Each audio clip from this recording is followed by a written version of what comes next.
All right, moving on, we'll go ahead and look at solving some rational equations. So this should be some review for us.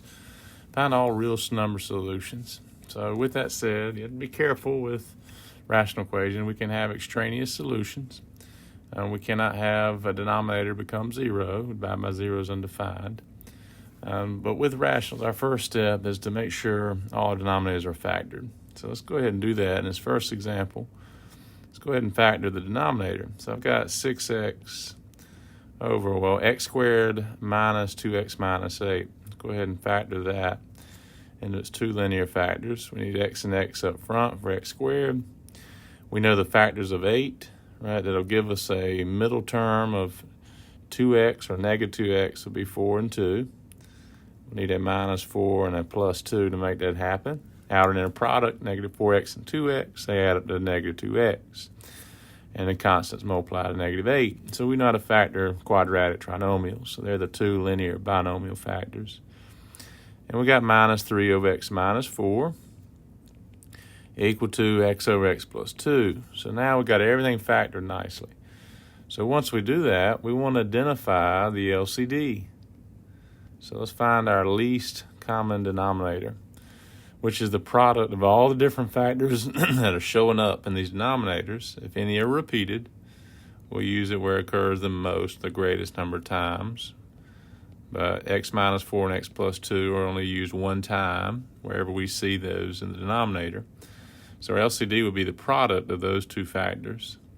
So what we're going to do is try to clear our fractions out. So we're going to go clear the fractions. And we do that by multiplying both sides by this least common denominator, multiplying every term by the LCD. So let's go ahead and do that. So I'm going to go ahead and multiply x plus 2 times x minus 4. Here we got x plus 2 and x minus 4, and x plus 2 and x minus 4.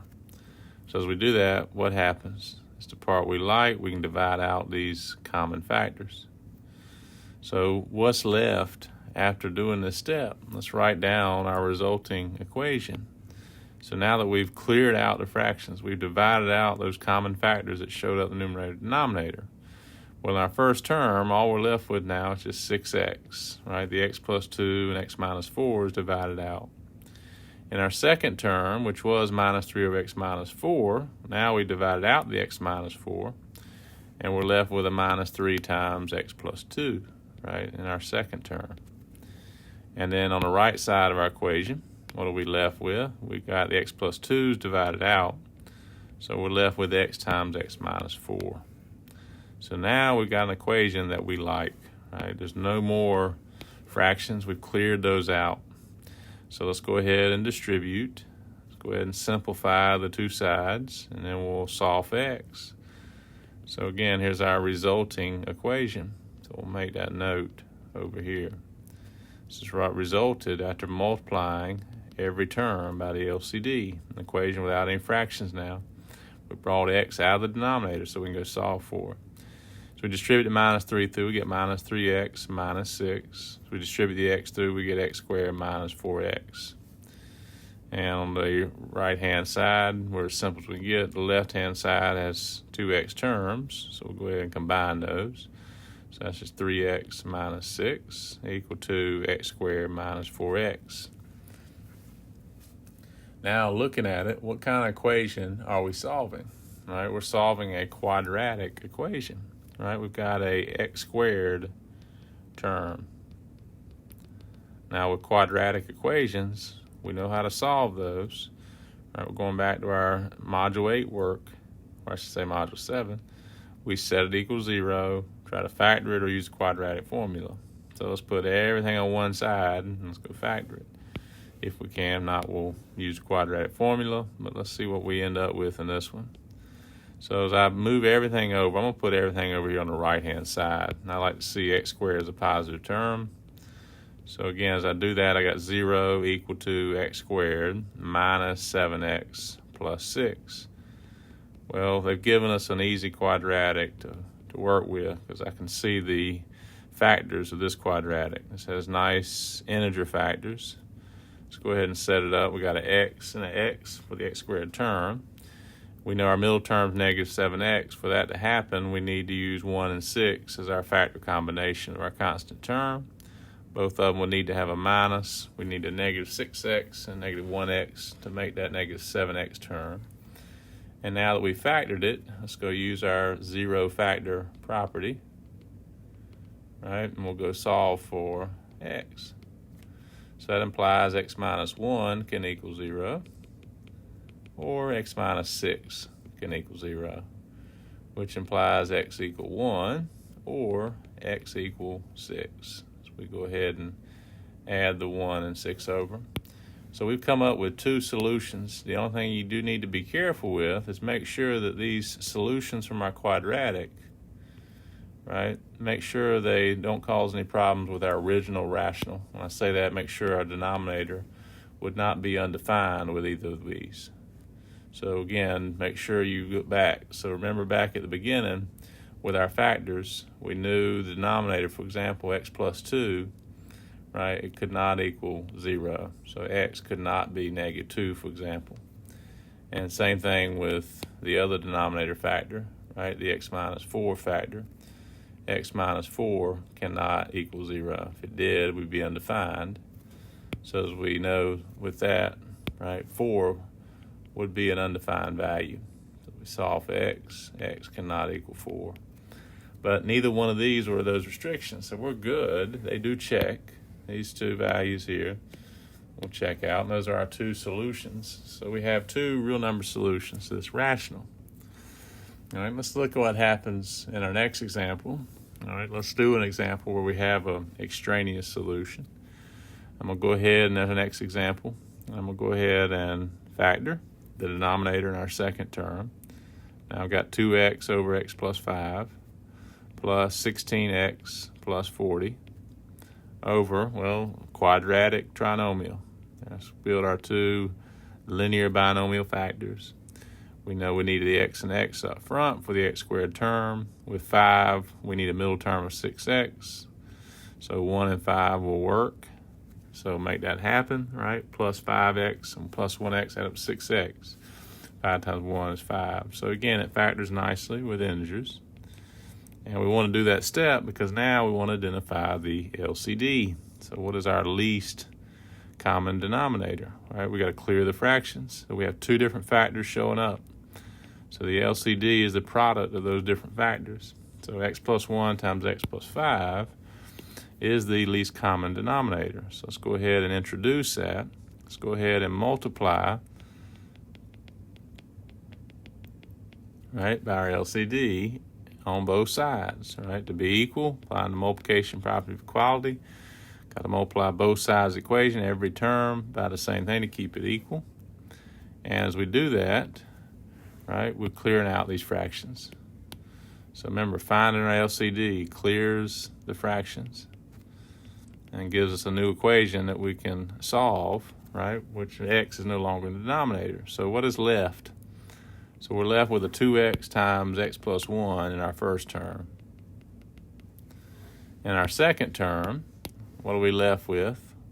Well, everything divided out except for the numerator of 16x plus 40.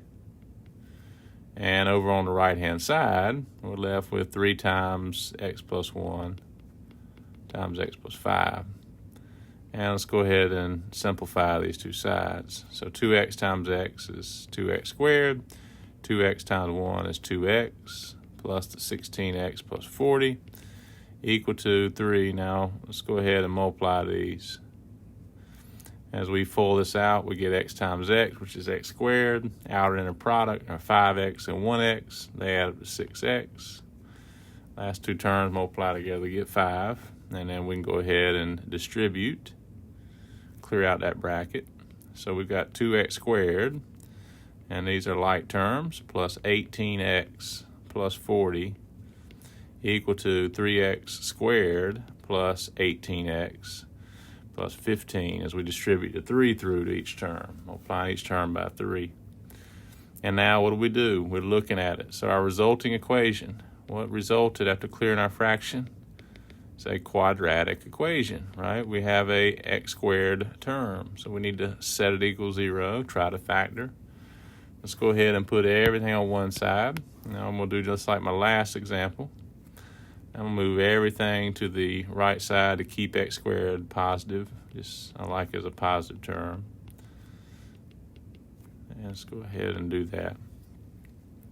So if we do that, we get it equal to 0. So we're setting everything on one side. So that implies 0 is equal to, well, 3x squared minus 2x squared is x squared. 18x, right? Minus 18x, that's 0. 15 minus 40, that's what? Negative 25. So I got x squared minus 25, and it's a quadratic. Every quadratic has two linear factors. This is a difference of squares. This is x squared minus 5 squared.